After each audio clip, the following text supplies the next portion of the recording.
Well, as you can see, I'm just working on setting up the new shelf for my stereo equipment right there in this corner. And I thought while I was at it, I would also take a bit of a closer look at some of the equipment. So here we have the Kenwood KR-4050 receiver from 1974, taken apart once again.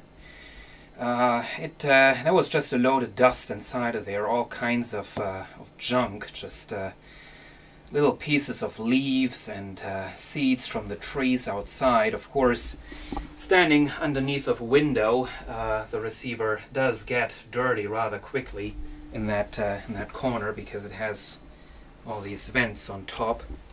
So went into here with a vacuum cleaner and the paintbrush and cleaned it up a little bit. And since the video of this receiver is no longer up on YouTube, I thought I would take another look inside of here. Plus, I think the original inside video was done with the 8-tech camcorder in low quality. So there it is. As you can see, some nice high quality going on inside of here.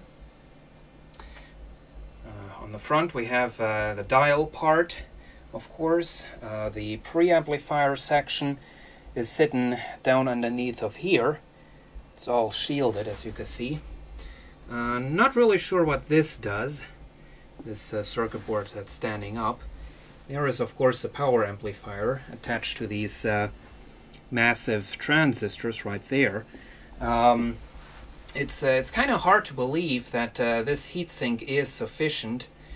And I guess it's going to get rather warm if you really turn up this receiver. But anyway, I don't expect that to be a problem. Unlike that thing, this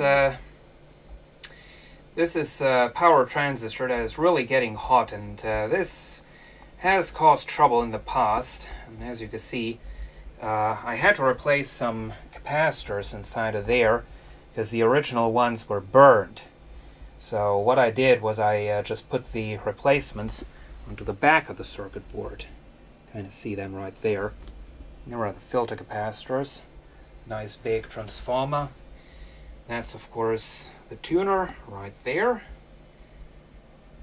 And down here on this circuit board, right there, and right there, and right there. These are 4 transistors that usually have to be replaced because the original types, I don't know for what reason, are starting to cause a lot of noise in the output at some point.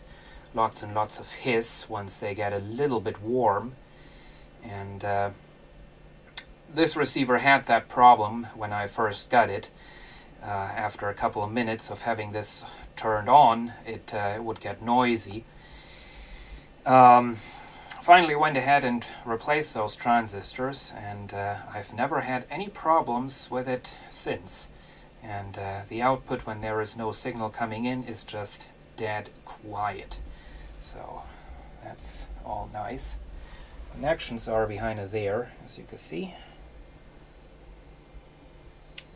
And well, that's it pretty much. Didn't took the underside off, don't think that's necessary.